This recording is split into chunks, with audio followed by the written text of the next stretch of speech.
हम लोग को सबसे पहले ये समझना होगा, आज मून के बारे में हम लोग पकड़ने वाले हैं।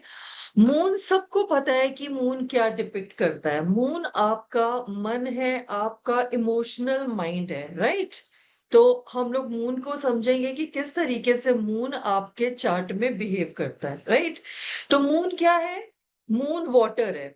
आपकी बॉडी में जितना भी पानी है वो भी मून को दिखाता है। मून आपका माइंड है, आपके इमोशंस हैं, आपका ब्यूटी है, आपकी मदर है, आपके आपकी सेंसिटिव, आप कितने सेंसिटिव हो, आप चीजों को कितना फील कर सकते हो, आपकी फील करने की ताकत भी मून है। ओके। तो अभी हम लोग मून के बारे में समझेंगे कि अगर आप की फीचर्स को याद कर लोगे मून के, कि मून क्या होता है, एक्चुअली मून क्या दिखाता है। तो मून आपका सेंसिटिव नेचर दिखाता है, आपकी मूडीनेस दिखाता है, आप कितने मूडी हो। तो जहां पर भी मून है आपका, वहां आपको सुकून मिलेगा। जहां कहीं भी आप लोगों ने चार्ट बनाना सीख लिया है, तो आप लगा के देखो कि कहां पर है आपका मून, और उस हाउस से रिलेटेड आपको सुकून मिलेगा। सपोज करिए कि आपका मून फोर्थ हाउस में है, फोर्थ हाउस में है। तो फोर्थ हाउस किन चीजों का है, आप सोचो पहले।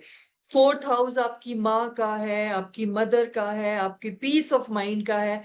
तो घर में रहना आपको बहुत पसंद है, जैसे ही आप घर पहुंचते हो आपको बहुत पीस फील होता है। तो जहां पर भी आपका मून है, उन चीजों को लेकर आप बहुत इमोशनल होते हो।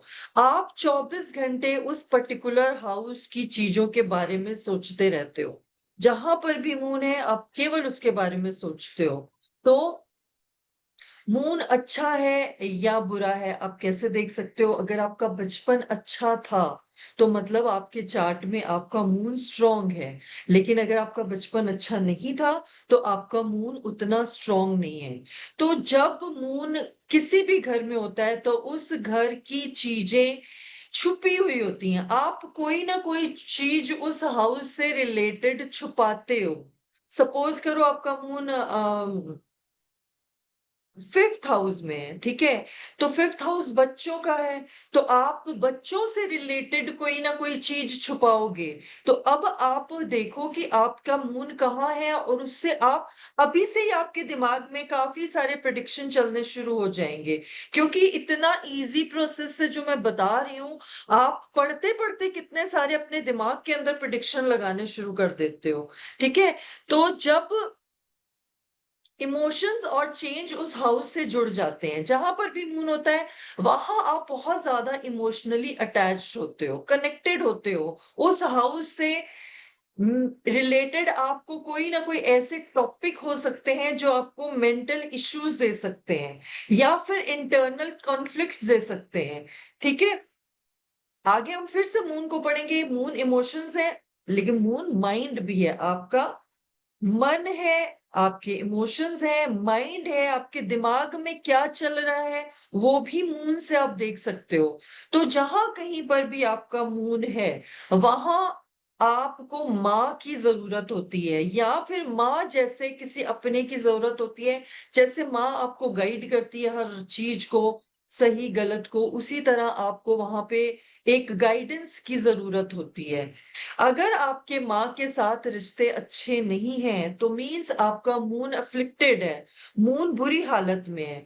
और जहां कहीं भी मून होगा वो व्यक्ति किसी चीज का एडिक्ट हो सकता है, उस चीज से, उस हाउस से रिलेटेड चीजों से एडिक्टेड हो सकता है। ठीक है। तो मून यहाँ पर आपके लिक्विड कैश को भी दिखाता है, आपके अप्स एंड डाउन्स को दिखाता है, आपकी क्यूरियोसिटी को दिखाता है, आपकी फ्लक्चुएशंस को दिखाता है। क्योंकि आपकी लाइफ में कितने अप्स एंड डाउन है, कभी आप बढ़ रहे हो, कभी आप सैड हो रहे हो, कभी आपको मूड स्विंग्स हो रहे हैं, कभी आप बहुत सेंसिटिव हो रहे हो। तो उस हाउस से रिलेटेड आप काफी सारे अप्स एंड डाउन फील करोगे। जहां कहीं पर भी मून होता है वहां पर आप चीजें स्मेल कर लेते हो। मतलब आपको समझ में आ जाता है कि ये बंदा मुझसे झूठ बोल रहा है उस हाउस से रिलेटेड। सपोज करो आपका मून आपके फिफ्थ हाउस में है। तो फिफ्थ हाउस बच्चों का है, राइट? तो आपके बच्चे जब आपसे झूठ बोलेंगे तो आप सेंस कर लोगे, स्मेल कर लोगे कि बच्चे ने झूठ बोला है, ठीक है? अगर मून अफ्लिक्टेड है आपके चार्ट में तो कोई भी राजयोग फलित नहीं होता। आपके कितने भी अच्छे राजयोग बैठे हों आपके चार्ट में, वो फलित नहीं होंगे। क्यों?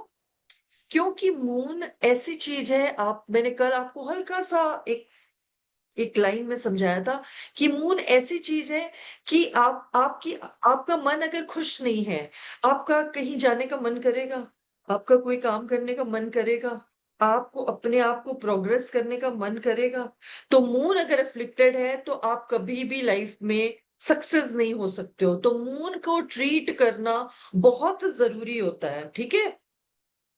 और जब दशा में आता है तो और ज्यादा परेशानी करता है और डिप्रेशन तक के इश्यूज दे देता है, आपको डिप्रेशन तक हो सकता है। तो फर्स्ट हाउस ये है और यहाँ पे मून है, ठीक है? ये मैंने दो पार्ट में मून को क्यों दिखाया है यहाँ पे, इसलिए दिखाया है क्योंकि एक कृष्ण पक्ष का मून होता है और एक शुक्ल पक्ष का मून होता है। तो उसके भी काफी इफेक्ट्स होते हैं, जो कृष्ण पक्ष में पैदा होते हैं उसके इफेक्ट्स होते हैं अलग, जो शुक्ल पक्ष में बैठते हैं तो वो एक ब्राइटन अप मून हो जाता है, एक चमकता हुआ मून हो जाता है, वो ज्यादा हैप्पी स्टेट का मून होता है। और जो कृष्ण पक्ष का मून होता है वो, उनकी आदतें थोड़ी छुपी हुई होती हैं, उनके इमोशंस हिडन होते हैं, उनकी जो भी मन की बातें हैं ना वो छुपा छुपा के व्यक्त करते हैं, ठीक है? तो अब सबसे पहले आ जाते हैं हम लोग मून को पहले हाउस में देखते हैं, फर्स्ट हाउस में मून कैसे करेगा।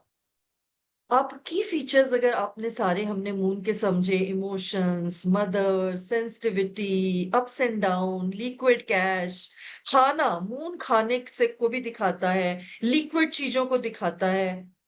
तो अब आप इन की फीचर्स को अगर अपने दिमाग में रख लोगे और किसी का चार्ट सामने आएगा, तो मुझे इतने सारे moon in first, moon in twelfth, moon in eleventh बताने की जरूरत ही नहीं पड़ेगी। आपको उस हाउस के एट्रीब्यूट्स को पकड़ना है, मून के की फीचर्स को पकड़ना है और दोनों को मिला देना है, अपने आप आपको प्रिडिक्शन आने शुरू हो जाएंगे, ठीक है?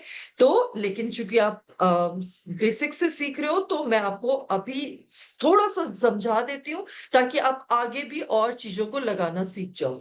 तो बहुत सेंसिटिव नेचर का इंडिकेशन, जैसे ही मून आपके फर्स्ट हाउस में आएगा, अब ये सिर के ऊपर आके बैठ गया है, तो सिर के ऊपर आके बैठने का मतलब है कि अब इसने पूरी, जैसे राहु ने पूरी पर्सनैलिटी को आपके चार्ट में रूल कर दिया था, राहु फर्स्ट हाउस में आते ही उसने पूरे चार्ट को रूल कर लिया, उसी तरह मून फर्स्ट हाउस में पूरे चार्ट को रूल करने लग जाएगा। हर चीज से रिलेटेड आप इमोशनल हो जाओगे क्योंकि वो सिर पे बैठ गया है, वो लगन पे बैठ गया है। मून फर्स्ट हाउस में ऐसा है जैसे साफ पानी, एकदम क्लियर क्रिस्टल वाटर, दिल के बहुत साफ।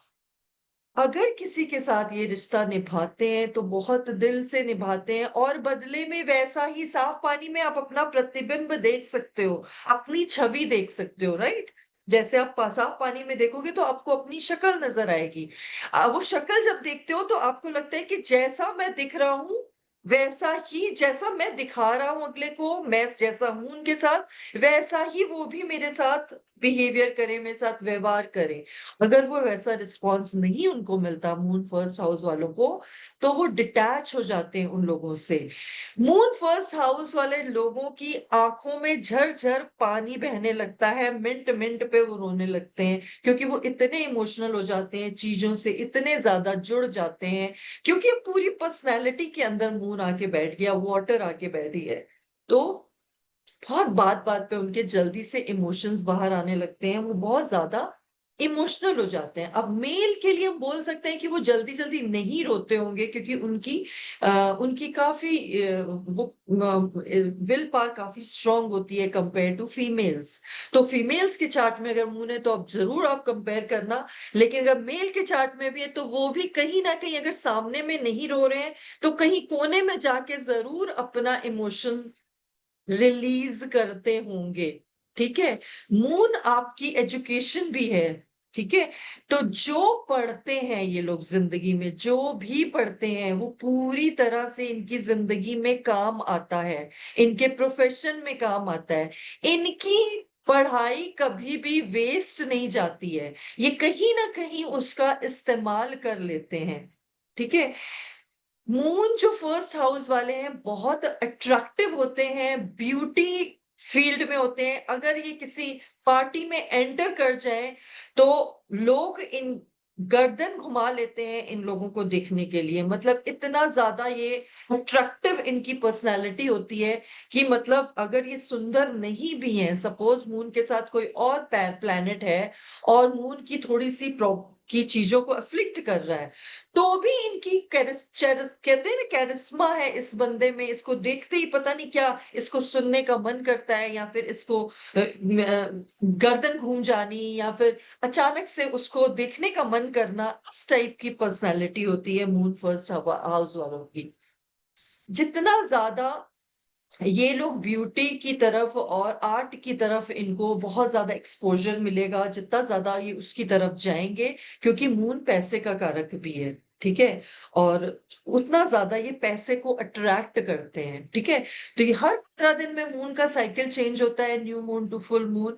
तो आप देखोगे कि जब new moon to full moon होता है तो इन लोगों की मूड स्विंग्स होते हैं। फुल मून अमावस्या और पूर्णिमा के दिन देखोगे कि ये लोग काफी सैड फील करते हैं, थोड़े से उदास से हो जाते हैं, या फिर अगर हैप्पी होंगे तो बहुत हैप्पी होंगे। लेकिन जैसे कैसे भांग का नशा होता है ना, जैसे आपने ले ली तो आप रोने लग गए तो रोने लग जाओगे, हंसने लग गए तो हंसने लग जाओगे।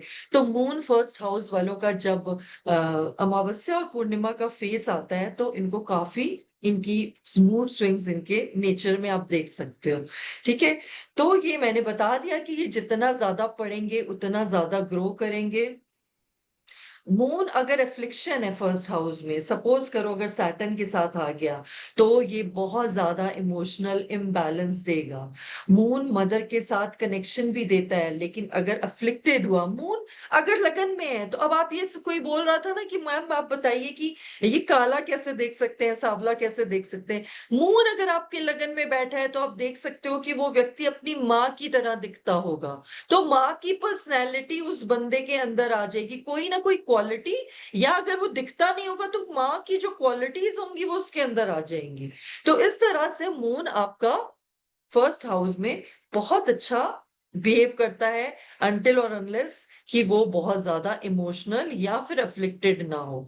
अब मून सेकंड हाउस में, ये सेकंड हाउस है, सेकंड हाउस हमारे फूड का है, हमारे फेस का है, हमारे फेशियल फीचर्स का है, हमारी वॉइस का है, हमारी स्पीच का है, हमारे सारे फेशियल फीचर्स का है।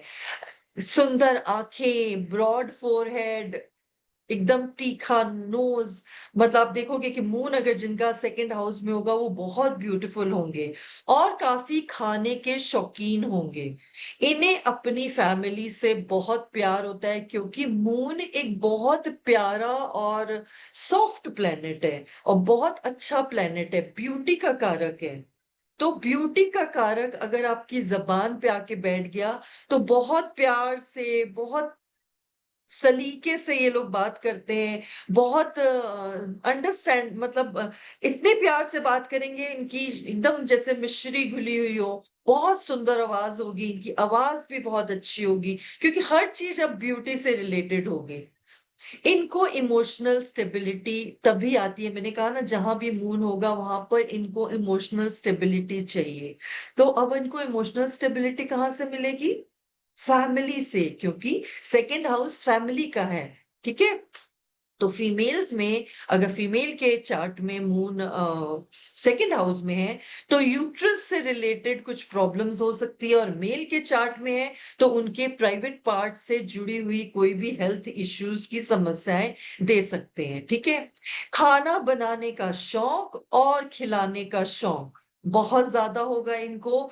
और अगर मनी एंड लाइफस्टाइल को, यहाँ पे मैं ये कोट करूंगी क्योंकि ये मनी का कारक है, तो इनको हमेशा अपने हाथ में, क्योंकि आजकल यूपीआई से लोग पेमेंट करते हैं, ऑनलाइन पेमेंट करते हैं, लेकिन अपने पर्स में इनको जरूर कुछ ना कुछ 500, 1000, 2000 जरूर कैश रखना चाहिए। ठीक है। और इन लोगों के लिए अगर इनको रास्ते में कोई मिल जाए और उसका वॉलेट खो गया है और वो उसके बेचारे के पास पैसे नहीं है कुछ कहीं घर जाने के लिए, वापस जाने के लिए, अगर आपको ऐसा कोई इंसान मिल जाए कि मेरा वॉलेट खो गया है, मुझे पैसे दे दो पैसे, तो ऐसे लोगों को उसकी मदद जरूर करनी चाहिए।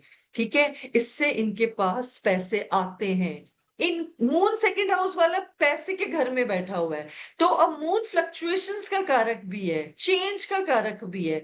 तो क्या है कि जितनी ज्यादा ये पैसे आते भी हैं और जाते भी हैं, इनकम कभी ज्यादा होगी और एक्सपेंसेस भी उतने ही ज्यादा होंगे, इनकम होगी तो एक्सपेंसेस भी उतने ही ज्यादा होंगे। ठीक है, आगे आ जाते हैं हम लोग थर्ड हाउस पे।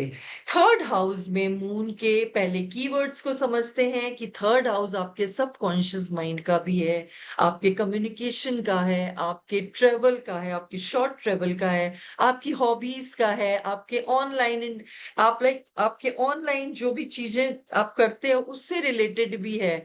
तो मून कैसे काम करेगा, ये लोग अंदर से बहुत इमोशनली अनस्टेबल होते हैं, क्योंकि ये मरकरी का घर है, तीसरा घर, 3 नंबर राशि आती है। क्योंकि जब हम लोग आगे आने वाले कोर्स में जब सीखेंगे तो कैसे उस घर के लॉर्ड के साथ उस प्लेनेट को जोड़ेंगे और प्रिडिक्शन और आएंगे।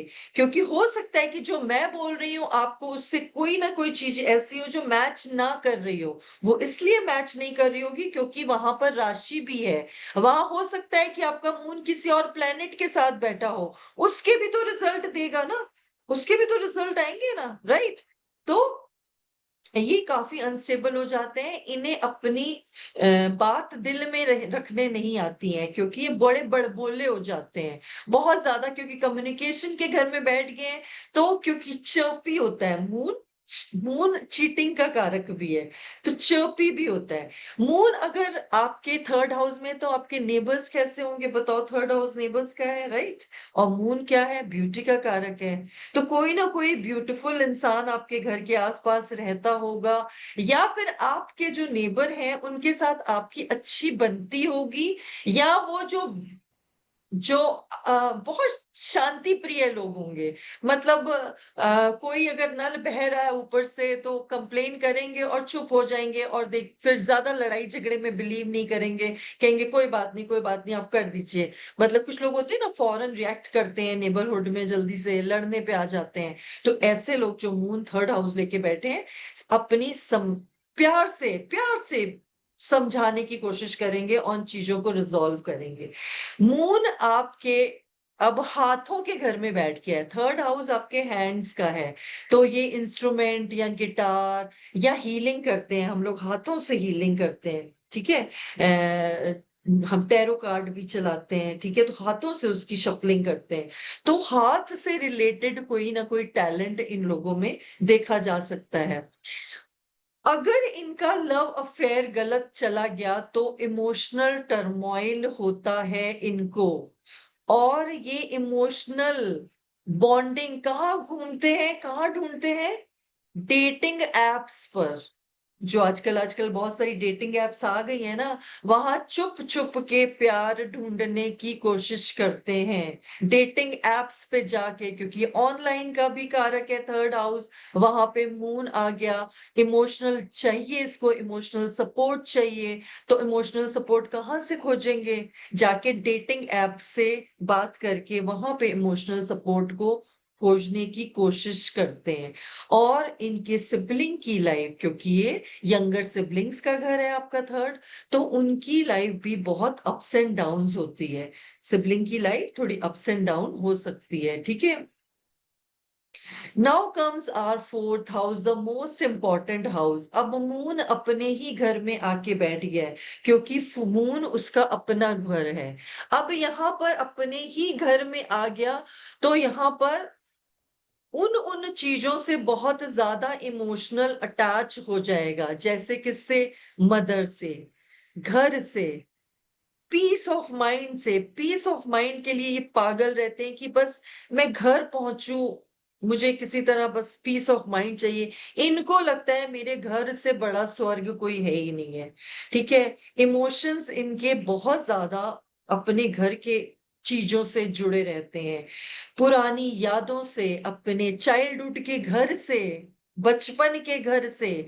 माँ के साथ डीप इन्फ्लुएंस होता है अगर मून स्ट्रॉन्ग है, मून अगर अफ्लिक्ट है, किसी प्लेनेट के साथ है, और यहाँ पर कोई और राशि है जो मून के साथ दोस्त नहीं है, फ्रेंडली नहीं है, तो मून आपको फिर ये ऑपोजिट रिजल्ट्स देगा। इसीलिए मैं बार बार बीच में आपको याद करा रही हूँ कि कोई भी चीज मैं बोल रही हूँ आप सोचोगे मेरे साथ तो ऐसा नहीं हो रहा, तो उसकी वजह, जैसे कल रश्मि ने पूछा था कि राहु है, लेकिन मैंने उनको बताया कि किस तरीके से राशि भी अपना काम करती है, और अगर प्लेनेट भी हो तो वो भी अपना काम करेगा, और रिजल्ट्स चेंज होते चले जाएंगे। ठीक है, लेकिन ये बेस है। लेकिन इस बेस को अगर नहीं पकड़ोगे कि मून फोर्थ हाउस में, आंख बंद कर दो, कोई यहाँ पर कोई प्लेनेट नहीं है, कोई राशि नहीं है, तो मून एक्चुअली इसी तरह काम करेगा। ठीक है, ये बहुत इमोशनल और आर्टिस्टिक नेचर के होते हैं।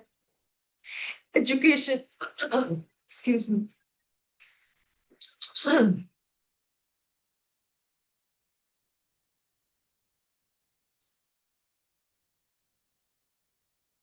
इमोशनल और आर्टिस्टिक नेचर के होते हैं, बहुत क्रिएटिव होते हैं, क्योंकि वाटर साइन में आके बैठ गए, वाटरी, ऑलरेडी मून एक वाटरी साइन है। लेकिन अगर अफ्लिक्टेड हो गया तो इनको लाइफ में काफी चैलेंजेस का सामना करना पड़ता है, और अगर कोई ऐसा प्लेनेट इसके साथ बैठ गया, गड़बड़ प्लेनेट, तो इनको अपना घर छोड़ के भी जाना पड़ता है। ठीक है, now comes our fifth house. तो फिफ्थ हाउस से रिलेटेड कीवर्ड्स क्या है? फिफ्थ हाउस आपके चिल्ड्रन का है, आपके ईगो का है। आप क्यों ईगो का है? क्योंकि ये सन का नेचुरल हाउस है।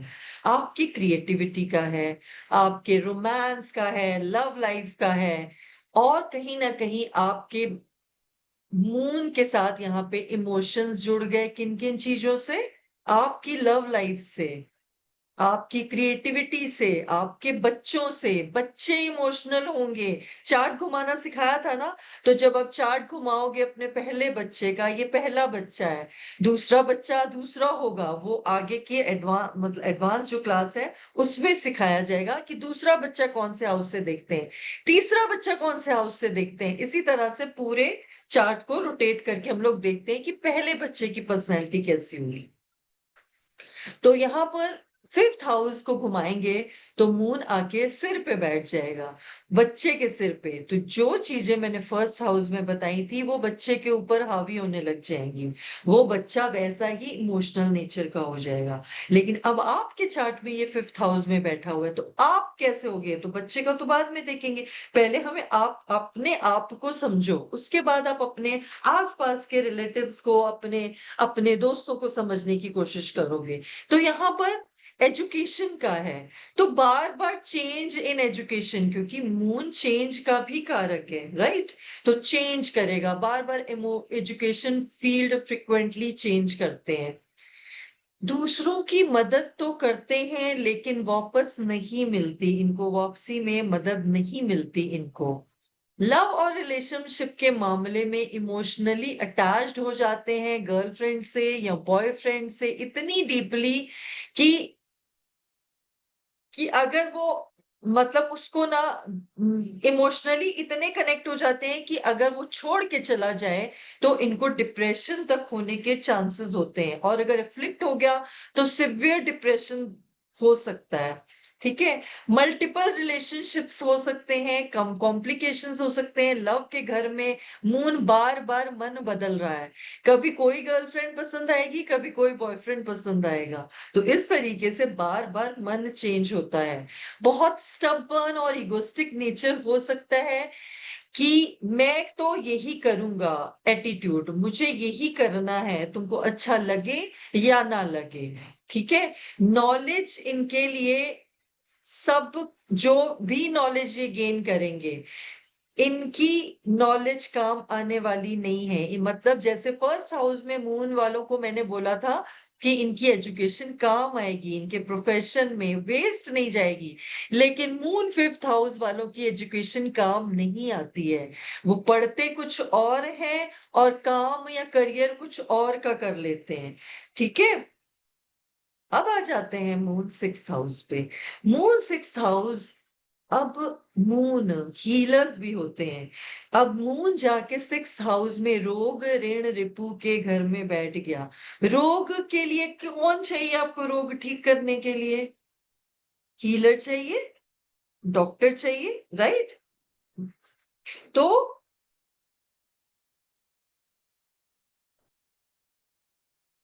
तो ये हीलर्स भी बन सकते हैं, कभी कभी ये डॉक्टर्स या हीलर्स बन जाते हैं।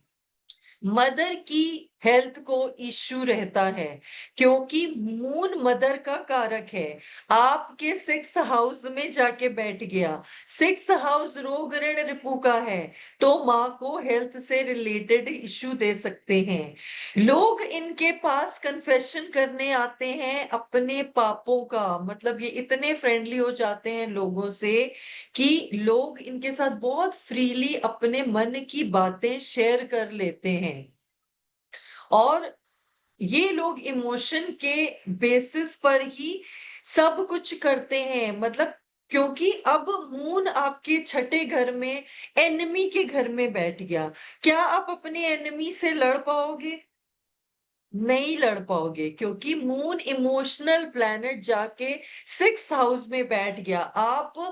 आपके एनिमी आपके ऊपर हावी रहेंगे, क्योंकि आप इमोशनल हो जाते हो, लड़ने वाली बातों में लड़ नहीं पाते हो, किसी को जवाब नहीं दे पाते हो, जिसकी वजह से आप डिप्रेशन में और अपने इमोशंस को एक्सप्रेस नहीं कर पाते हो, और अपनी कहीं ना कहीं उन चीजों को छुपाते छुपाते कोई ना कोई बीमारी आपके अंदर घर कर जाती है, और फिर उस बीमारी को छुपाने भी लग जाते हो।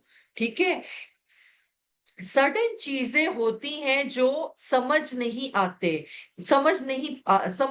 इनको पहचान नहीं पाते। इनकी लाइफ में ऐसी सडन चीजें होंगी कि जैसे इन अपने दोस्तों को ही अचानक से दुश्मन समझने लग जाना। ठीक है? तो घर से दूर रहना पड़ता है। ये इनके अंदर घर से दूर रहने की फीलिंग ऑलवेज डेवलप होती रहती है। ओके? तो मून जो है इमोशनली ये सब कुछ कर रहा है हर घर में। आप देख रहे हो किस तरीके से उस घर के अंदर इमोशनल टर्मोइल इसने जगाया हुआ है। अब moon seventh house, very interesting house, क्योंकि लोगों को काफी मैरिड लाइफ से रिलेटेड ट्रबल्स फेस करनी पड़ती हैं। अब यहाँ पे मून आके बैठ गया आपके सेवेंथ हाउस में, तो अगर ये अफ्लिक्टेड नहीं है तो ये बहुत अच्छा इमोशनल कनेक्शन होता है अपने जीवन साथी के साथ। मून ब्यूटी का कारक है, राइट? तो स्पाउस ब्यूटीफुल होता है, या इनकी खुद की पर्सनैलिटी बहुत खूबसूरत होती है। अगर मून अफ्लिक्टेड ना हो तो ये शादी के बाद धन में वृद्धि देता है, मतलब पैसा बहुत आता है शादी के बाद। जब तक ये लोग पढ़ते रहते हैं इनकी शादी नहीं होती है। तो जिनकी शादी नहीं हो रही है और उम्र हो गई है, तो कुछ समय के लिए वो अपनी पढ़ाई की किताबें साइड रख दें, ताकि इनकी शादी हो सके। तो ये एक तरह की समझ लो रेमेडी है मून सेवेंथ हाउस के लिए। मदर का इंटरफेरेंस मैरिड लाइफ में होता है। अब मून मदर का कारक आके आपके सेवेंथ हाउस में आके बैठ गया, तो सेवेंथ हाउस में ऑलवेज आपकी मैरिड लाइफ में आपकी माँ का इंटरफेरेंस रहेगा। ठीक है? ये लोगों को अपने स्पाउस को माँ की तरह ट्रीट करना चाहिए। अगर जैसे आप अपनी माँ को लाड करते हो, माँ को उस तरह अगर आप अपने स्पाउस को लाड करोगे, तो आपकी मैरिड लाइफ अच्छी चलेगी। वरना आपकी मैरिड लाइफ में चीटिंग इश्यू हो सकते हैं, क्योंकि मून चीटिंग का भी कारक है और मन बदलता रहता है। ये लोग कंपेयर करते हैं अपने स्पाउस को दूसरे दूसरे के स्पाउस से। काश मेरी वाइफ के अंदर ये गुण होते, काश मेरे हस्बैंड के अंदर ये गुण होते। तो ये कंपेयर एंड कंट्रास्ट के चक्कर में क्या होता है कि इनका शादी में प्रॉब्लम होने लग जाता है। Otherwise moon in seventh house अगर अफ्लिक्टेड नहीं है, is a good placement. Okay? Now comes our 8th house. यहाँ पे मून ऐसी जगह पे जाके बैठ गया है जहां पे अंधेरा है, पेन है, सफरिंग्स है। और मून जैसे सुंदर से प्लेनेट को आपने अंधेरे में बिठा दिया, बताओ उसको डिप्रेशन होगा कि नहीं? होगा ना। तो ये लोग अब क्या करेंगे? 8th हाउस में बैठ के छुपी हुई चीजों को जानने की कोशिश करते हैं, क्यूरियस अबाउट सीक्रेट्स। इनकी क्यूरियोसिटी कभी खत्म ही नहीं होती है। यहाँ मून एक पॉइजन की तरह काम करता है, या बनाएगा या बिगाड़ेगा। तो मैं तभी बोलती हूँ ना कि आपका 8th हाउस क्या कहता है बहुत आपकी लाइफ में इंपॉर्टेंट है। लोग 8th हाउस को देख के डर जाते हैं, लेकिन मैं जिसका 8th हाउस देखती हूँ और देखती हूँ वहां पे क्या क्या प्लेनेट है, तो मैं कहती हूँ कि ये ब्लेस्ड सोल है। क्यों ब्लेस्ड? उसको पेन सफरिंग आ रही है, इसका मतलब कहीं ना कहीं ईश्वर ने, यूनिवर्स ने इसके लिए कुछ और डिसाइड किया है, तभी इसके 8th हाउस में ये प्लैनेट्स हैं। तो मुझे 8th हाउस के प्लैनेट्स बहुत अट्रैक्ट करते हैं।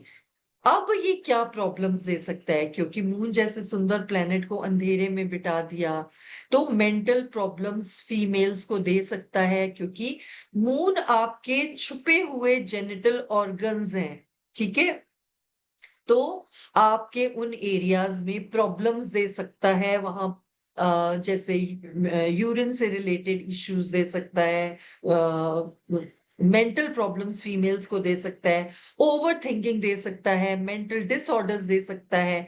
ये लोग हिडन मोटिव्स रखते हैं, जैसे किसी कंपनी में काम करते हैं तो ब्राइबरी जैसे घूस लेना, और सीक्रेट इंफॉर्मेशन कंपनी की लीक कर देना, इस टाइप की टेंडेंसी भी ऐसे लोगों में हो सकती है अगर मून एफ्लिक्टेड है तो।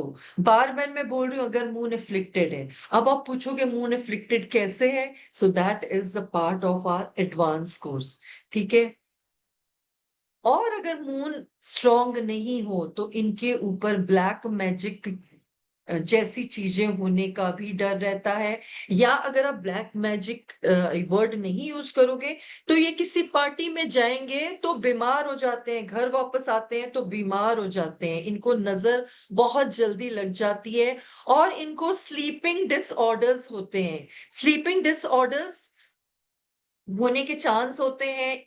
इनको गॉसिप, छुपी हुई चीजें जैसे गॉसिप, जिसको नहीं पता है किसी को, गॉसिप, सीक्रेट्स और चुगली करने से दूर रहना चाहिए। तो इनका मून 8th हाउस में अच्छे रिजल्ट देना शुरू कर देगा। ओके। तो 9th हाउस है हमारी विजडम का, हमारी हमारी समझदारी का।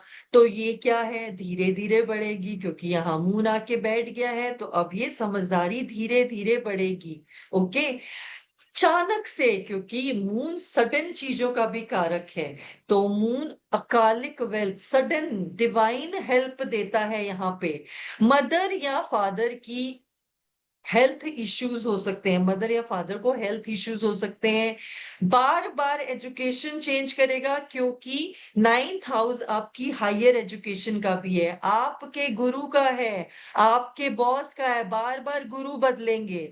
आज आप मुझसे पढ़ रहे हो, कल किसी और से पढ़ रहे होगे, अगर आप 9th हाउस में मून लेके बैठे हो। बार बार अपने गुरु को, अपने प्रोफेशन को, अपने बॉस को, अपने रिलीजन को चेंज करते हैं, क्योंकि बहुत ज्यादा इमोशनली अटैच भी हो जाते हैं अपने गुरु से। अगर सपोज करो मून अच्छा बैठा है, तो अपने गुरु से, अपने फादर से, अपने बॉस से इमोशनली अटैच भी हो जाएंगे, क्योंकि मैंने बोला ना जहां भी मून है वहां इनको इमोशनल कनेक्शन होना जरूरी है।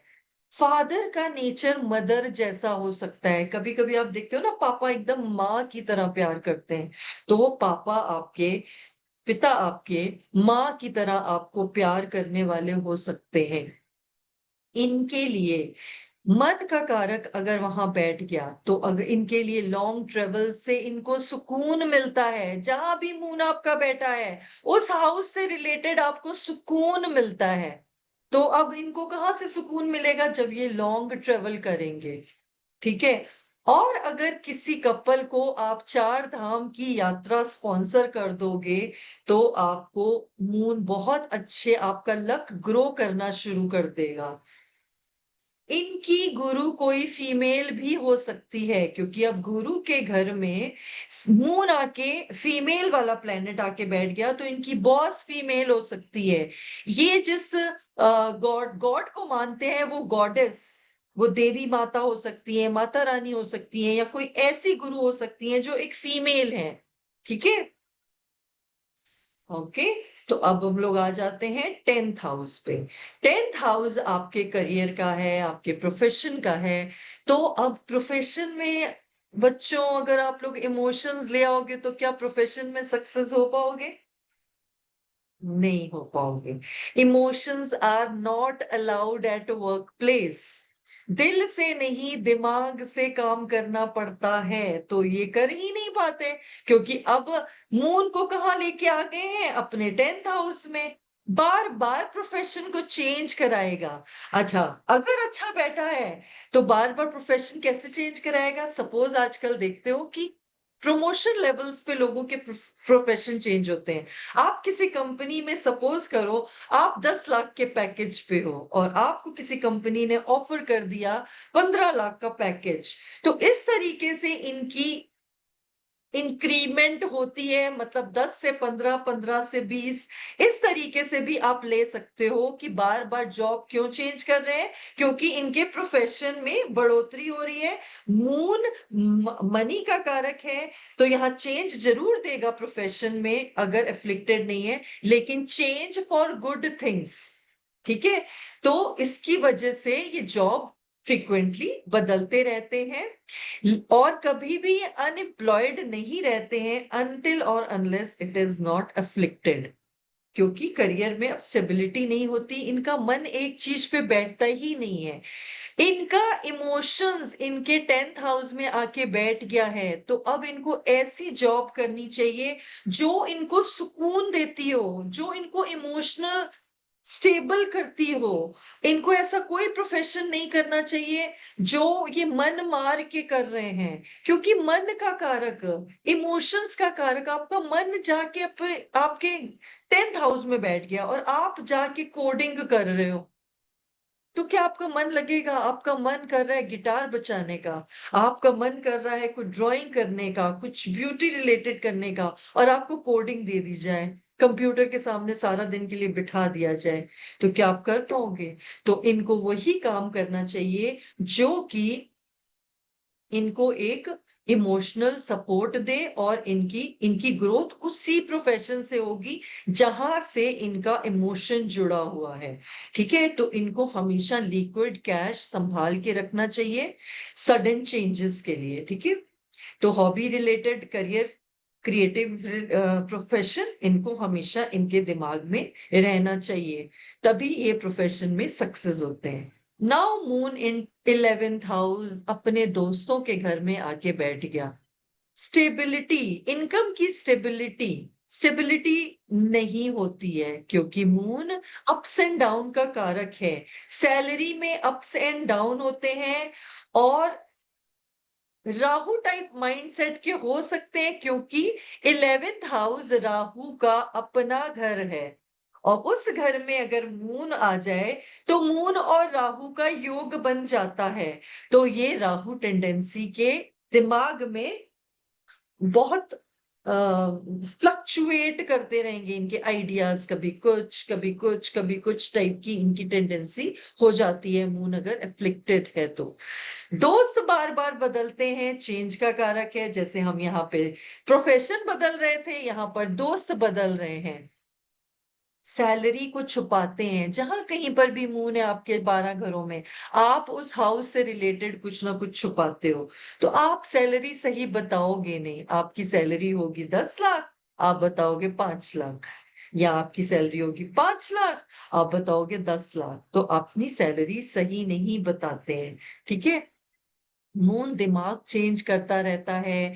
डिजायर्स और प्लान्स, डिजायर्स और प्लान्स का घर है ये 11th हाउस, तो वो भी फ्रिक्वेंटली बदलते रहते हैं। तो ये कमीशन बेस्ड काम जरूर इनको सूट करेगा। क्योंकि इनके लिए रेगुलरिटी मुश्किल है रखना, क्योंकि ये रेगुलर किसी भी काम किसी रेगुलर चीज से इनको गेन्स नहीं आएंगे। तो कमीशन बेस्ड होता है, कभी किसी चीज को पकड़ लिया उसकी कमीशन ले ली, कभी किसी चीज को पकड़ लिया उसकी कमीशन ले ली। लेकिन अर्ली एज में ही इनकी इनकम होने लग जाती है, अर्ली अर्निंग होती है, लॉन्ग टर्म स्टेबिलिटी में इनको प्रॉब्लम होती है। और फीमेल का कारक गेंस के घर में जाके बैठ गया तो फीमेल से प्रॉब्लम्स हो सकती है, फ्रेंड से भी प्रॉब्लम होगी क्योंकि चीटिंग का कारक है। ओके, तो किसी फीमेल फ्रेंड के साथ चीटिंग होने के भी चांसेस होते हैं, या वो आपको चीट करेगी या आप उनको चीट करोगे, depending on the combination what you have in your chart. Now, last house is moon in 12th house. Deep emotions in isolation. 12th house हमारे आइसोलेशन का है, हम लोगों ने पढ़ा था, जेल का है, हॉस्पिटलाइजेशन का है, आपकी स्पिरिचुअलिटी का है, अकेलेपन का है। तो इनको इमोशनल बॉन्डिंग तब आती है जब ये आइसोलेशन में रहते हैं। इनको बहुत सुकून मिलता है जब ये आइसोलेट रहते हैं, इनको बहुत लोगों से मिलना पसंद नहीं है। हाईली इंट्यूटिव, दूसरों के इमोशंस को बिना बोले फील कर लेते हैं। पास्ट लाइफ का कोई ना कोई कर्जा होता है, जैसे पितृदोष, अगर यहाँ पे राहु का कनेक्शन भी हो जाए। वैसे भी मून आपका अगर 12th हाउस से जुड़ गया है तो कहीं ना कहीं पितृदोष और कार्मिक ऋण से जुड़ जाता है, और बहुत ज्यादा एक्सपेंसेस का घर है और फ्लक्चुएशंस है। मून फ्लक्चुएशन का कारक है, अप एंड डाउन का कारक है। तो अब क्या करेगा, बहुत ज्यादा एक्सपेंसेस देगा। पैसे की ऑलवेज इनको टेंशन रहती है क्योंकि इतने एक्सपेंसेस होते हैं, एक खर्चा खत्म होता है दूसरा खर्चा आ जाता है। नींद ठीक से नहीं आती है, इनकी नींद ऑलवेज डिस्टर्ब रहती है, इंसोम्निया के शिकार रहते हैं ये लोग। इनको लगातार ऐसे सपने आते हैं जैसे स्पिरिचुअल और जो डिस्टर्बिंग ड्रीम्स होती हैं। और अगर राहु और सैटर्न का कनेक्शन हो जाए आपके 12th हाउस से, तो एंसेस्टर्स, इनके पूर्वज इनके सपनों में आकर इनके जरिए मैसेज देते हैं, कुछ ना कुछ मैसेज देते हैं। कोई चीज पूरी नहीं हुई उनकी, या कुछ कोई उनकी ख्वाहिश पूरी नहीं हुई, तो बेशक सुबह उठते ही वो सपना भूल जाए, लेकिन इनको रात में इस तरीके के सपने आते हैं कि किसी ने इनसे कांटेक्ट करने की कोशिश की है। दूसरों के लिए बिना मांगे ये मदद करने वाले होते हैं। ये गलत लोगों के सामने अपने इमोशंस को शेयर कर देते हैं, इसलिए इनका लोग इमोशनल एक्सप्लॉइट करते हैं इनको। मतलब इनके इमोशंस, सपोज करो आपने किसी के साथ अपनी कोई इमोशनल बात शेयर कर दी और वो इमोशनल बात उसने किसी और तीसरे के आगे कर दी, तो ये कहलाता है एक्सप्लॉइटेशन। किसी ने आपके साथ धोखा किया, तो इनको कभी भी अपने इमोशंस को किसी के सामने जल्दी ओपन नहीं होना चाहिए। ठीक है, इनको रेनी प्लेसेस में, वाटरी प्लेसेस में इनके इमोशंस बैलेंस होते हैं, जैसे गोवा जैसी जगह पे, यहाँ जहाँ पे मिजोरम जैसी जगह पे जहाँ पे खूब बारिश होती है, वहां पे इनको बहुत अच्छा लगता है, इनको बहुत सुकून मिलता है। और इनके इमोशंस जो इस तरीके से ऊपर नीचे हो रहे हैं वो बैलेंस होने लग जाते हैं। सपनों में इनको फॉरेन लैंड या ऐसी चीजें दिखती हैं जो जो आपको बहुत अजीब लगेंगी, जैसे डीप वाटर, आप डूबते जा रहे हो, पानी के अंदर डूबते जा रहे हो और आप बार बार चिल्ला रहे हो मुझे कोई बचा लो, मुझे कोई बचा लो। या फिर पानी ही पानी दिखेगा, समुंदर दिखेगा, तालाब दिखेगा, नदी का दिखना। तो ये सारे इमोशंस अब नींद के जरिए इनके दिमाग के अंदर चलते रहते हैं, जो इनको इमोशनल और कार्मिक सिग्नल देते हैं। पैसे पे ऐसे खर्चा होता है इनका जैसे नाव में छेद। नाव में छेद कर दोगे तो नाव डूबती चली जाएगी ना, नाव डूब जाएगी। उसी तरह इनके इतने खर्चे होते हैं। तो ये था हमारा मून का पूरा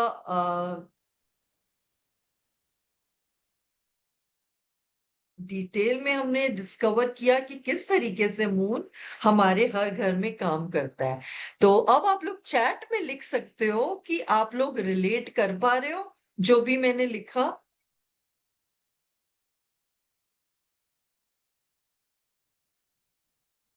आप लोगों ने जो भी सुना और जो भी मेरी स्क्रीन पे लिखा हुआ देखा, क्या आप उससे रिलेट कर पा रहे हो?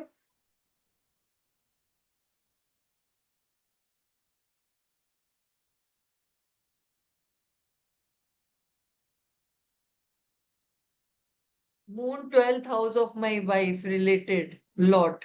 Okay, very good. Shri ji ने लिखा है कि उनकी वाइफ के 12वें घर में मून है और काफी चीजें उनसे मैच कर रही हैं। Okay. 100% moon in first house, Mukesh ji लिख रहे हैं। ओके।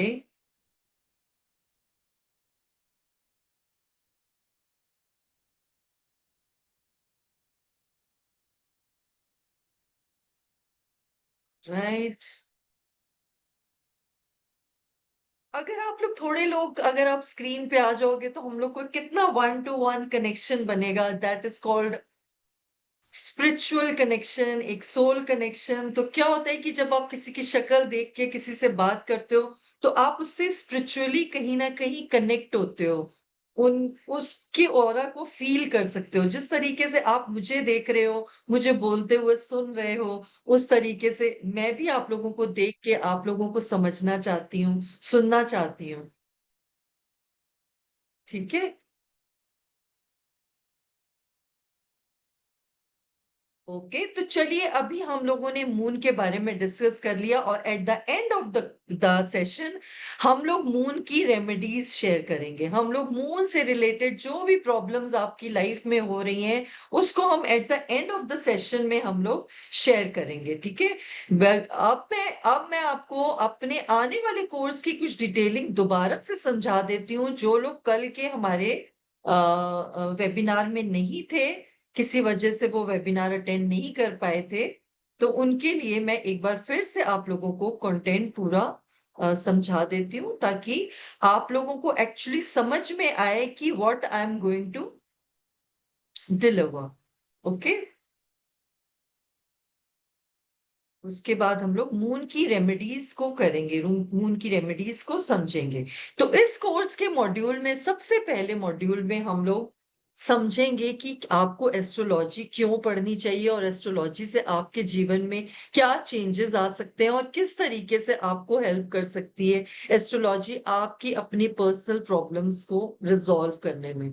दूसरे में आएंगे हम लोग 12 हाउस, जैसे हमने समझा कि किस तरीके के हर हाउस कुछ कहता है। जैसे मैंने बोला, पहला घर, पांचवा घर आपके पहले बच्चे का है, उसी तरह दूसरे बच्चे का कौन सा घर है, तीसरे बच्चे का, पहली वाइफ का कौन सा घर है, सपोज करो आपकी दूसरी शादी हो गई है तो दूसरी वाइफ का कौन सा घर है।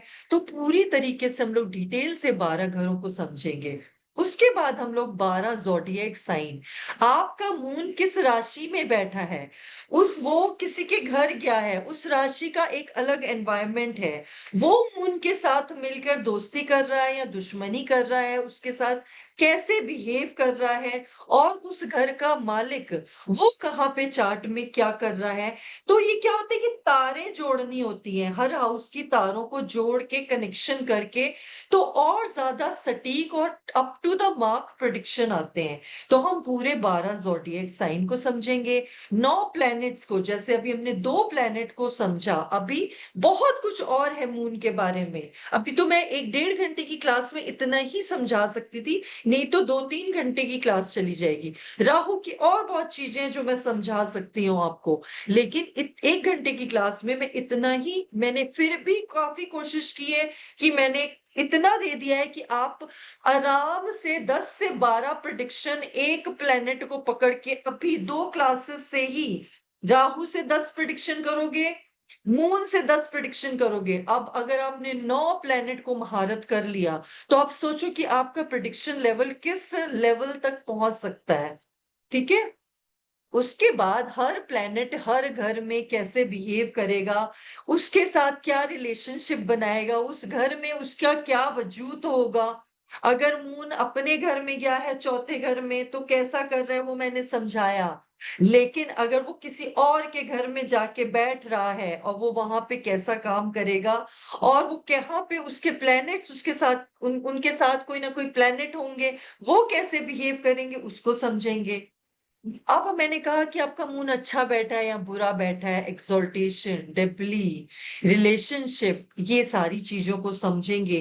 कहीं आपके मून के अंदर ताकत है कि नहीं, आपके सूर्य के अंदर ताकत है कि नहीं, आपके जुपिटर के अंदर, आपका जुपिटर लेके बैठे हो लगन में, वाओ, वेरी गुड, ब्यूटिफुल, लेकिन उसमें ताकत भी है कि नहीं आपको रिजल्ट देने की, ये कैसे समझ पाओगे आप।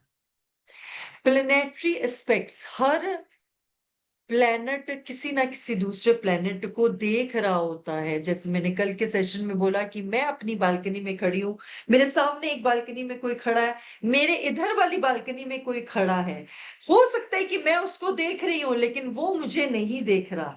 अगर मैं उसको देख रही हूँ तो मैं कैसा इफेक्ट दूंगी, अगर वो मुझे देख रहा है तो कैसा इफेक्ट होगा, फिर मेरे चार्ट के कॉम्बिनेशन और चेंज हो जाएंगे।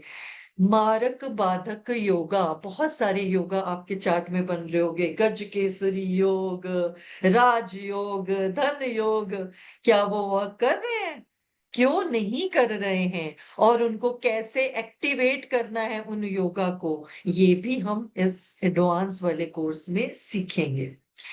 दशा is the most important. Module 3 में हम लोग आ गए, यहाँ पे दशा सीखेंगे। दशा, और दशा ही हमें दिशा दिखाती है, राइट। बिना दशा के कुछ नहीं होता है। 9 के 9 प्लेनेट चल रहे होते हैं। कोई प्लेनेट 2 दिन के लिए आएगा, हेलो करके चला जाएगा। कोई प्लेनेट 15-19 सालों के लिए आएगा, आपके साथ टिका रहेगा, और वो कैसे रिजल्ट देगा। कोई प्लेनेट 2 साल के लिए आएगा, आपको कैसा रिजल्ट देगा, वो सब कुछ दशा डिसाइड करती है।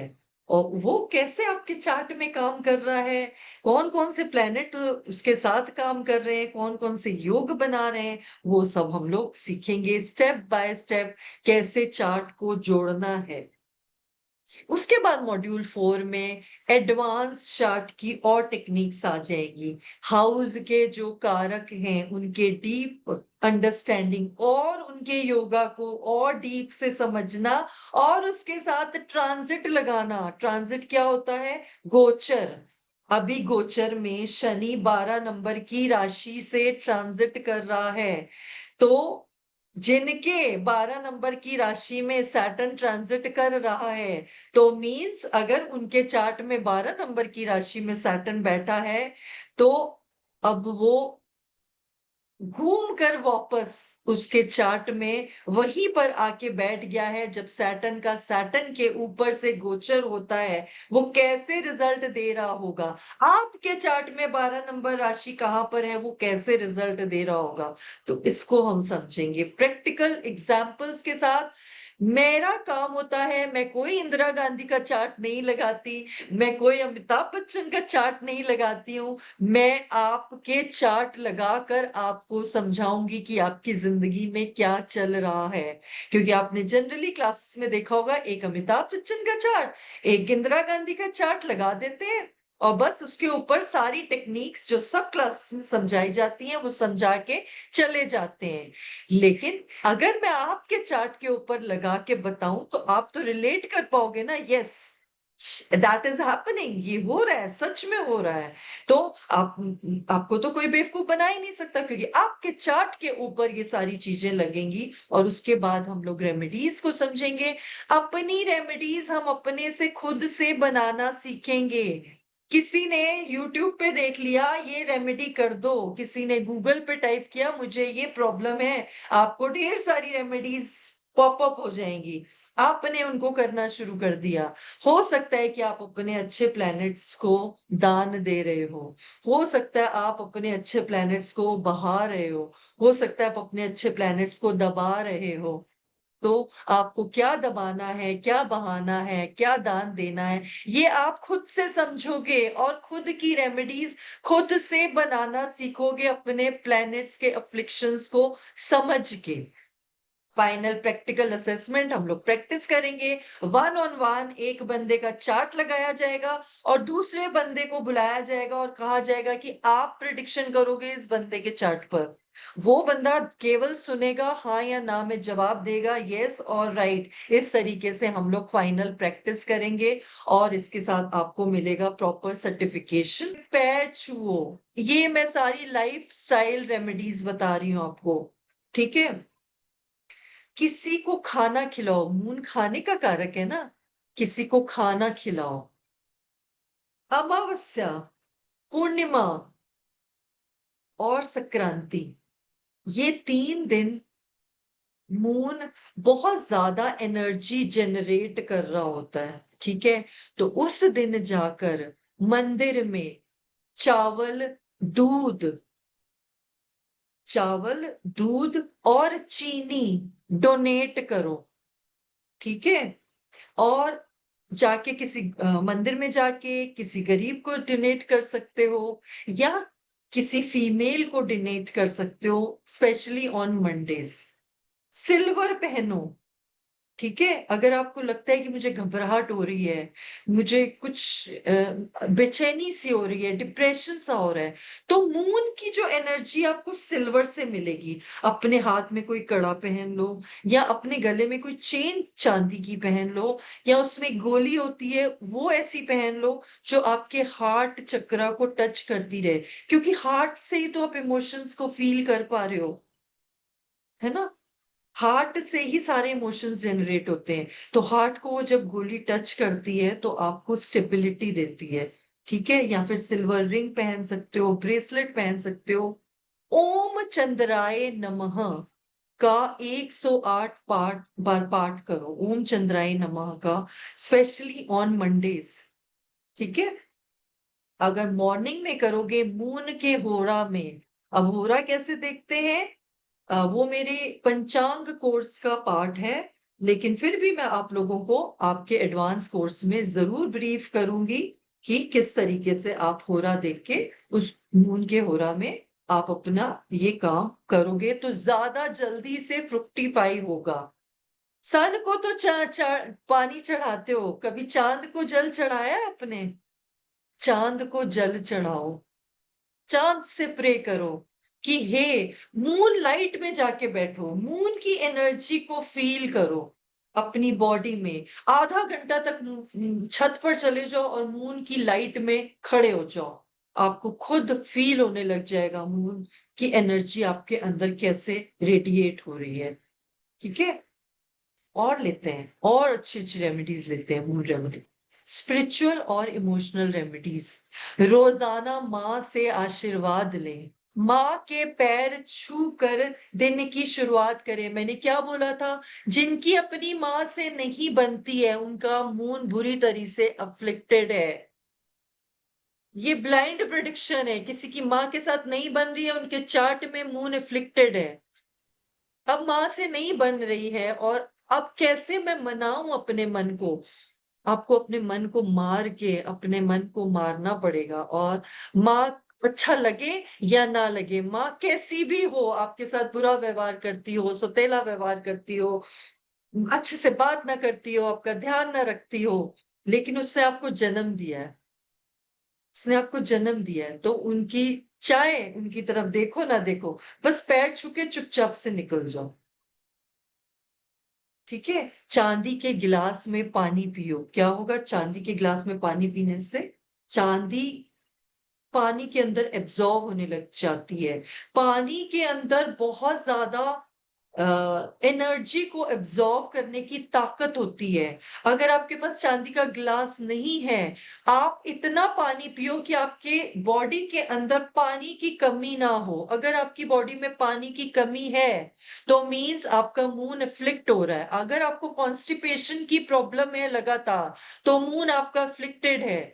इतना पानी पियो कि आपके जो टॉक्सिन्स हैं बॉडी से वो आराम से रिलीज हो सके, स्टूल के जरिए, आपके यूरिन के जरिए, ठीक है। और ये प्रवाहित करने वाला मैं आपको सजेस्ट नहीं करूंगी अभी बिना आपका चार्ट दिखे। लाइफस्टाइल और बिहेवियर रेमेडीज में स्वच्छता और सफेदी बनाए रखें। यूजुअली मैंने देखा है जिनका मून इफ्लिक्ट होता है वो काले कपड़े बहुत ज्यादा पहनते हैं, एकदम उनको दान कर दो, उनको टच भी मत करो। इवन अंडर गारमेंट्स भी जो लोग काले रंग के पहनते हैं उनको भी इट्स नॉट अलाउड। उनको एकदम वाइट कपड़े पहनने हैं, एकदम पीसफुल कपड़े। अगर वाइट नहीं पहन सकते, light colour, baby colour, soothing colours जो मन को शांति देते हो, तृप्ति देते हो। आपको क्लीन फील होना चाहिए, आपकी बॉडी हमेशा स्वच्छ रहनी चाहिए। ये है लाइफस्टाइल। कैसे मैंने बोला था, सुबह अपना बेड छोड़ने से पहले अगर आपने बेड को फिर से वापस नहीं बनाया तो कहीं ना कहीं आपका सन एफ्लिक्टेड है, आप डिसिप्लिन नहीं हो। बहुत सारी चीजें आपके बिहेवियर से नजर आ जाएंगी कि कहाँ पे फ्लिक्शन है आपके चार्ट में और आपको ये प्रॉब्लम्स क्यों हो रही हैं। क्योंकि मून प्योरिटी और पीस का कारक है, उनको वाइट अपने आसपास अपने कमरे में वाइट बेडशीट पे सोना चाहिए। कमरे का एनवायरनमेंट ऐसा होना चाहिए जहां पे वाइट वॉल्स हो, बहुत ज्यादा क्लटर्ड रूम ना हो, बहुत ज्यादा डिस्टर्ब रूम ना हो। अगर डिस्टर्ब्ड रूम होगा, बहुत भरा रूम होगा, तो आपका मन अशांत रहेगा। आप इमेजिन करो, आपके टेबल पे आप काम करने बैठे और बहुत सारी चीजें आपके टेबल, क्या आप कंसंट्रेट कर पाओगे अपने वर्क पे?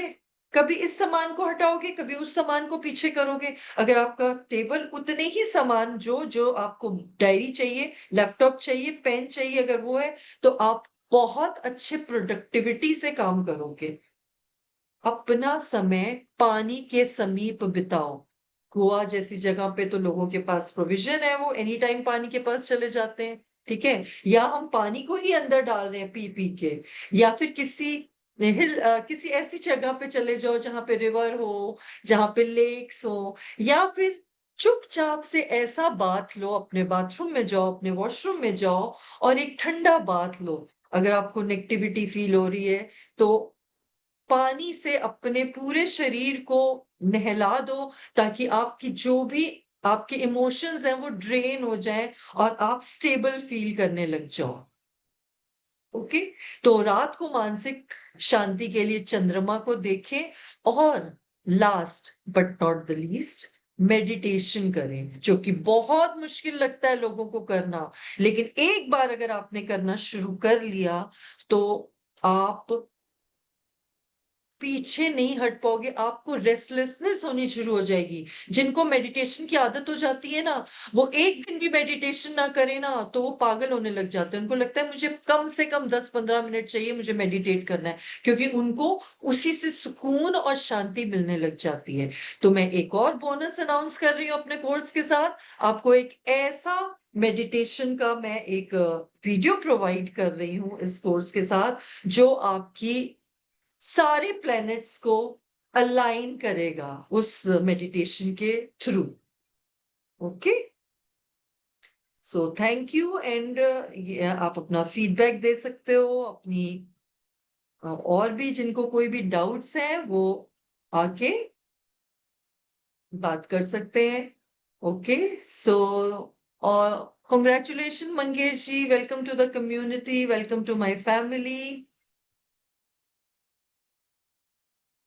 ऑलराइट, किसी का कोई क्वेश्चन है तो हम लोग कोई क्वेश्चन भी ले सकते हैं। अभी हमारे पास टाइम है, हम लोग किसी का क्वेश्चन, आप अगर अनम्यूट करना चाहते हो, अगर आप पूछना चाहते हो, आप लिख नहीं पा रहे हो तो आप पूछ सकते हो। Ma'am, we will get this type of PPT. You will get full PDF with the full details, not this decorative। Proper जो आप पढ़ के उसको समझ सको उस तरह की आपको कोर्स में मिलेगी। जो आपको हर चीज के जो नोट्स बनाओगे, क्योंकि देखो जब मैं पढ़ाती हूँ तो कोई चीजें ऑटोमेटिकली मेरे अंदर से निकलती हैं अपने आप अनजाने में, जो मैं सोच के नहीं बैठती हूँ। क्योंकि मैं इतने सालों से पढ़ा रही हूँ और इतने सालों से पढ़ रही हूँ। मैं रोज 5 से 7 घंटे पढ़ती हूँ अभी भी। एस्ट्रोलॉजी ऐसी साइंस है, इट्स नेवर एंडिंग। इसको जितना पढ़ोगे उतना आप एक्सपर्ट होते जाओगे, उतना ज्यादा आपकी एक्सपर्टीज होती जाएगी, क्योंकि इसकी और बहुत सारी शाखाएं हैं, इसकी बहुत सारी चीजें हैं जो और डीप डीप डीप ले जाती हैं। लेकिन दिस इज द बेस, ये बेस है। इसको पढ़े बगैर अगर आप किसी भी शाखा को पकड़ने की कोशिश करोगे, you are just wasting your time, I am telling you, and wasting your money also. क्योंकि बिना बेस को स्ट्रॉन्ग किए कोई भी काम, कोई भी एस्ट्रोलॉजी का मॉड्यूल आपको समझ नहीं आने वाला। तो अचानक से मैं कोई चीज ऐसे बोलती हूँ, उसके नोट्स आपको लिख के समझ के बनाने पड़ेंगे। मैं अपनी ज्यादा से ज्यादा पीडीएफ में बहुत कुछ शेयर कर देती हूँ, लेकिन जो मैं बोल रही हूँ आप उसके वीडियोस बार बार, क्योंकि वो लाइफ टाइम एक्सेस है, आपके साथ सारी जिंदगी रहने वाले हैं वो वीडियोस। आप उन वीडियो को पहली बार देखोगे जब आप मेरी क्लास में आओगे, तो हो सकता है कि पहली बार आपको क्लास ना समझ आए। जब आप दूसरी बार जाके रिकॉर्डिंग को देखोगे तो आपको वो अ- आराम से समझ आएगी। जब आप तीसरी बार देखोगे और क्लियर होगी। जब आप चौथी बार देखोगे एकदम सुपर क्रिस्टल क्लियर हो जाएगी। इतनी क्लैरिटी हो जाएगी कि अब आपको मुझसे कुछ पूछने की जरूरत ही नहीं होगी। आप खुद ही बार बार आके बोलोगे कि मैम ये इस तरह काम करेगा, मैम ये इस तरह काम करेगा। So this is how videos are, recordings are with you for lifetime, आपके साथ हमेशा के लिए रहने वाली हैं, और वो ऑलवेज आपको सपोर्टिव करेंगी। दूसरा जो हमारा इंटर्नशिप प्रोग्राम है, जिसमें आप बैठ के दोबारा से मेरी लाइव क्लासेस में कितना कुछ सीखने वाले हो। यस शिव जी, शिव उपाध्याय जी, कितना ब्यूटीफुल नाम है शिव। क्यों हमारे बड़े लोग हमारा नाम ईश्वर के नाम पे रखते हैं? क्या इसका कोई रीजन बता सकता है? इसका कोई रीजन बता सकता है कि हमारे बड़े बुजुर्ग पहले के टाइम में, अभी तो अंट पंट सारे नाम रखे जा रहे हैं बच्चों के, राइट? अभी तो बहुत ऐसे ऐसे नाम रखे जा रहे हैं कि जो आपके सिर के ऊपर से निकल जाते हैं, ये क्या नाम हुआ, ये क्या नाम हुआ। लेकिन पहले शिव, पार्वती, भगवान कृष्णा, कृष्णा, ऐसे से नाम रखे जाते थे। क्यों रखते थे, कोई बता सकता है? कोई अनम्यूट करेगा, अपने आप को बताएगा? देखो कितनी चीजों से कितनी चीजें निकल आती हैं, ये एक्स्ट्रा एडवांटेज हो जाती है ना? हाँ, शिव उपाध्याय जी, या बोलिए। अनम्यूट करिए अपने आप को, नहीं हो रहा है? हाँ अब हुआ। मैम ये टू अच्छा डेज हो, के पीडीएफ कहाँ मिलेंगे, किस जगह पे मिलेंगे? ग्रुप में ही मिलेंगे? कौन से? ये आज और कल के पीडीएफ जो है। अच्छा, राहु एंड ऑल के। अच्छा हाँ ठीक है, वो आप मेरी टीम से कंसर्न कर लो, एक बार कंसल्ट कर लोगे तो वो बता देंगे कहाँ पे मिलेंगे क्या। आपने राइट। कोर्स में एनरोल किया है शायद, है ना? हाँ कर लिया मैम। तो आपको तो जरूर मिल जाएंगे। और बाकी ठीक। लोगों को कैसे मिलने हैं वो एक बार टीम से समझ सकते हैं। ठीक है, थैंक यू थैंक यू। ठीक है, ठीक है, ओके। तो कोई बताएगा कि क्यों लोग पहले भगवान के नाम पे रखते थे अपने बच्चों के नाम? आएगा कोई, बताएगा? कोई हैंड रेज करे, बताए। शिव उपाध्याय जी, आपको पता है क्यों अपने आपके पेरेंट्स ने आपका नाम रखा? वो अजामिल वाला केस है ना, हाँ, जिन्होंने अपने अजामिल हाँ, वाला एक स्टोरी है ना मैम, जिसमें अपने बच्चे का नाम नारायण रखता है। अच्छा, अच्छा, ओके, ओके, हाँ, तो एट द अच्छा, टाइम ऑफ डेथ जो है अपने बच्चे को बुलाता है, तो उसको विमान लेने आ जाता है भगवान का, कि इसने एक बार अच्छा। भगवान का नाम लिया अपने जीवन में। वेरी गुड, यही मैं सुनना चाह रही थी।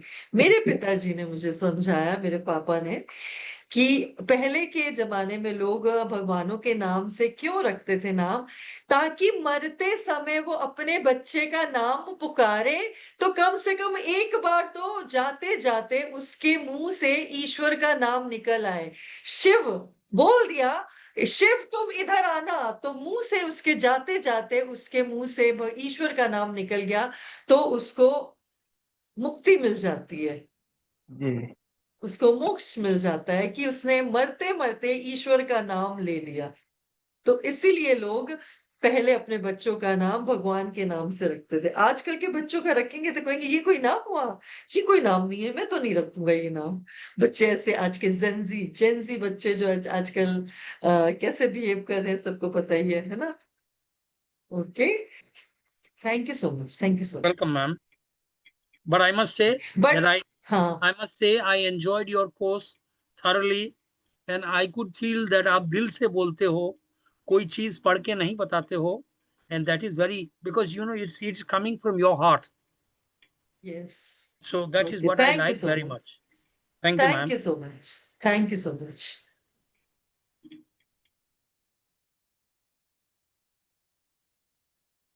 Okay, thank you so much for the lovely feedback, Ranjan ji. That really, I really appreciate it. And बहुत मैटर करता है जब आप इतना एनर्जी दे रहे हो। मैं 2 बार कफ भी की, खांसी भी की, कि कितना बोलना पड़ता है, कितनी एनर्जी निकालनी पड़ती है अंदर से। और अगर कोई 2 शब्द इतने प्यार के बोल जाए तो लगता है कि सारी थकान मिट गई। So thank you so much again.